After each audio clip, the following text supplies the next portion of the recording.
Hello guys, this is Richard Rich TV and welcome back to my channel. But before I start the devotional guys, I would like to shout out the following person our channel na nagpunta rito at nag-join sa devotional. Shout out and God bless to Debbie Ortez, John Abidin, Mariel Kaay, Heart Ponsalan, Diane Magsayo, Christian Ragasa, Rizal Jane Mariano, Risa Hongoy, Ashley Torimocha, Francis Canoy, Andolin Padiranga, Angel Mangiran, Sasuki Ochiha, Honestly Faith Gloria, Cheska Balino, Rovicel Solis, Lorilyn May Asingwa, Prince Shandog, Nathaniel Abilia, Ben Loris Chonco, Jerry Abok, Jalaika Fortugana, Kids Las Marias, Yan TV, Michael Aborita, Connie Blog, SSC TV of Korea, Retro Blog, Bing Bertolpo, Kirby Balisar, Mark Anthony Paminsa, Darlo PS, Bon Anthony Valmoria, Queenie Amorio, Eliza Miharis, Kimberly Rimando, Alberta Villanosa, Clarice Hilado, Mary Divine Baer, Princess Cose, Jasper Bayang, Jillian Bogo, Shane Pendon, and Jonaline Milcar. Shoutout na rin sa mga hindi nakisabay na manood sa devotional but still napunta pa rin dito para manood at makinig sa devotional. God bless us all guys.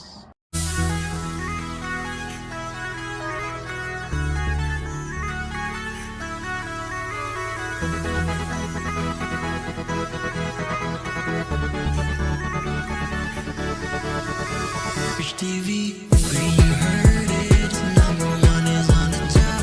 Good advice is they'll never stop. Rich TV, where you heard it, number one is on the top. Good advice is they'll never stop. So, busy talaga yung mga estudyante ko lalong-lalo na, no? Kasi days, no? Days from now, foundation day. And of course, they're really very busy preparing something sa mga presentations. Diba? But take it, no?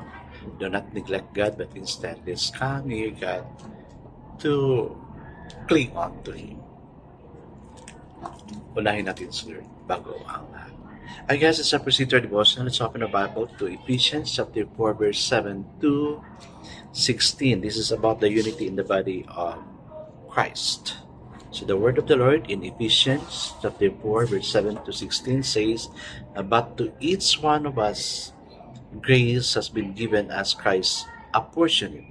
This is why it says, when He ascended on high, He led captives in His train and gave gifts to men."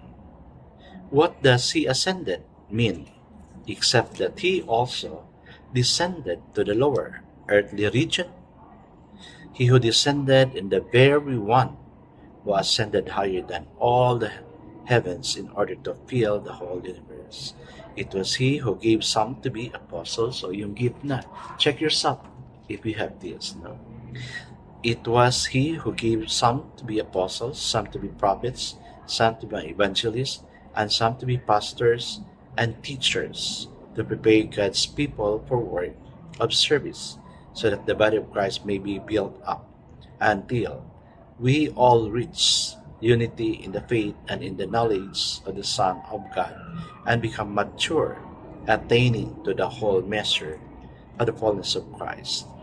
Then we will no longer be infants, tossed back and forth by the waves and blown here and there, by every wind of teaching, and by the cunning and craftiness of men in their deceitful scheming.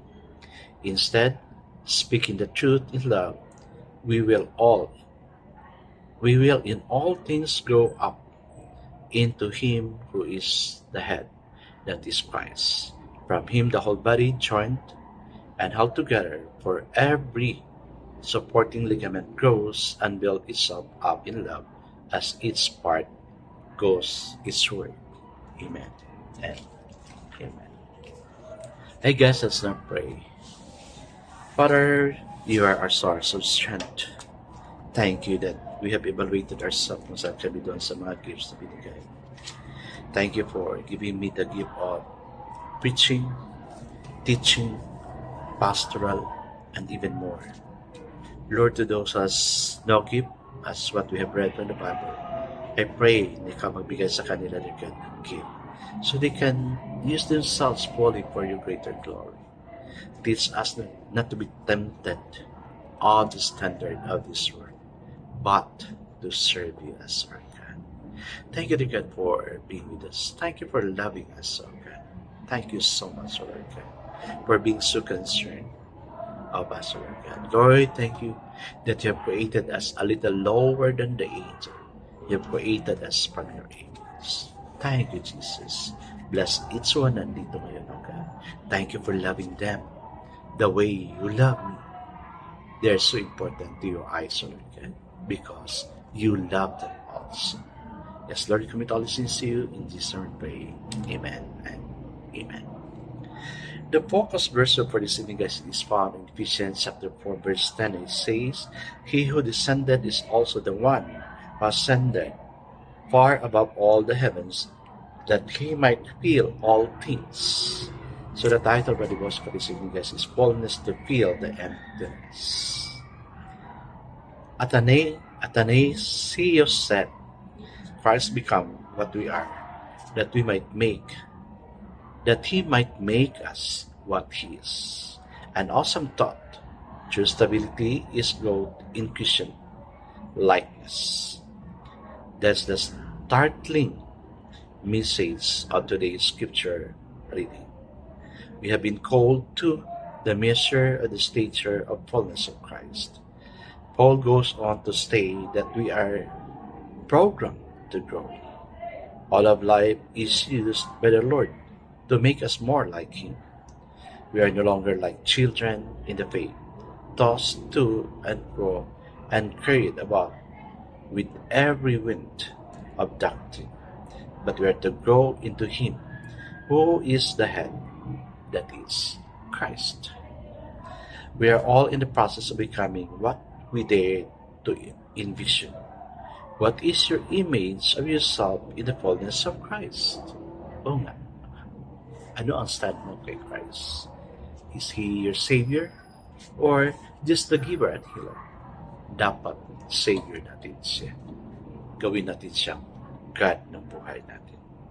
What would you be like when filled with His Spirit, transformed by His love, shaped by His will? Wow, a nice question. Because we are following God, I also wanted to be like God. Yung character niya, mapa sa atin. Humble, meek, parang lahat ng character nasa kanya. Okay. Picture yourself. Yes, picture yourself. Tumutulong sa iba, nagpipray sa iba, so concerned of others, not only for himself. Sana meron din kayong ganyan. Okay. Never let go of that compelling vision. The more we get to know Christ, the more we become like Him in attitude and action, thought, and character. Ang ganda, no? Yes. Because we're following God, then we must be like God. No? Yung sinabi niya dito, yung attitude niya, gayahin natin, yung action, the way He think, and even yung character niya. Kasi God siya. At yan yung gusto niya para sa atin. We can never be God, but we can be like God. So sinabi ko na kanina. And that's what I really wanted to. That's what I really wanted to. Sana may restart tayo na ganyan. Sorry guys, sana pakaingay kasi may activity. Wala na, hindi na kasi ako nagre-record sa sa bahay, dito na ako sa office ko sa school. So, yun guys, no? Dapat sundin natin kung anong ginawa ni Lord. Okay, let's not pray. Father God, to become Christ-like is the only thing in the world worth caring for. The thing before which every ambition of man is fully and all lower achievements vain. But thank you for all these things, O Lord God, that still we can use it while we are still on this earth.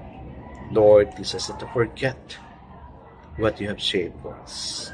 To really cling on unto you, say your word to people, give us the opportunity to also share. Bless us all, O God. In Jesus' name we pray. Amen. Amen. Yes, guys, fullness to fill the emptiness, dapat let's ask it, Panginoon. Siya ang pupuno kano yung kulang at empty sa buhay natin. God bless us always. Presented by Charles Bless us 10 times better. This is again, it's Rich TV. Kita-kita tayo ulit ang sabi. Paalam!